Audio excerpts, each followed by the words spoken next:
जयंत पाटलांनी अनेकांच्या जमिनी लाटल्या। टू द पॉइंट मधून जयंत पाटलांवर गोपीचंद पडळकरांचा आरोपांचा बॉम्ब। मुख्यमंत्र्यांकडे तक्रार करण्याचाही इशारा। सांगलीतले साखर कारखाने जयंत पाटलांनी हडपले। टू द पॉइंट मधील कार्यक्रमातून पडळकरांचा जयंत पाटलांवर खळबळजनक आरोप। चौकशी करण्याची मागणी।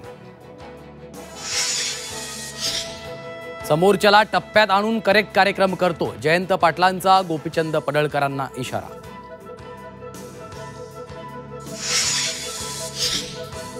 वैयक्तिक टीकेला आपला विरोध। जयंत पाटील गोपीचंद पडळकर वादावर मुख्यमंत्र्यांची प्रतिक्रिया। कुणीही वैयक्तिक टीका करू नये, फडणवीसांचं आवाहन। दिवाळीपूर्वी शेतकऱ्यांच्या खात्यात 1 लाख रुपये द्या, अन्यथा रस्त्यावर उतरू। उद्धव ठाकरेंचा संभाजीनगरमधल्या हंबरडा मोर्चातून सरकारला इशारा। मी आरशात बघतो, तुम्ही शेतकऱ्यांकडे बघा। मुख्यमंत्री देवेंद्र फडणवीसांच्या टीकेला उद्धव ठाकरेंचं उत्तर। एकनाथ शिंदे आणि अजित पवारांचा उपमुख्यमंत्री पदाचा दर्जा काढा। कायद्यात तरतूद नसलेलं उपमुख्यमंत्री पद मानत नाही, उद्धव ठाकरेंनी सरकारला ठणकावलं।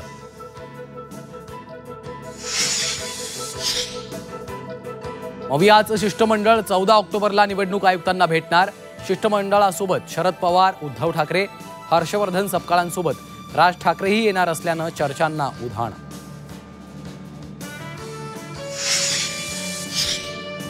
मराठवाड्यात महायुतीत मिठाचा खडा पडल्याची चर्चा। आगामी निवडणुका महायुती म्हणून लढायच्या आहेत, मात्र काही जणांकडून आमचा छळ कपट। सामाजिक न्याय मंत्री संजय शिरसाटांचं वक्तव्य। जैन मुनींकडून शांतिदूत जनकल्याण पार्टीची घोषणा। बीएमसी निवडणुकीत उमेदवार उभे करणार, पक्षाचं चिन्ह कबूतर। जैन मुनींकडून सरकारला दिवाळीपर्यंतचा अल्टिमेटम। प्राण्यांवर अत्याचार होत असतील तर शस्त्र घ्यायला तयार आहोत। कबुतरांवरून जैन धर्मगुरूंचं वादग्रस्त विधान।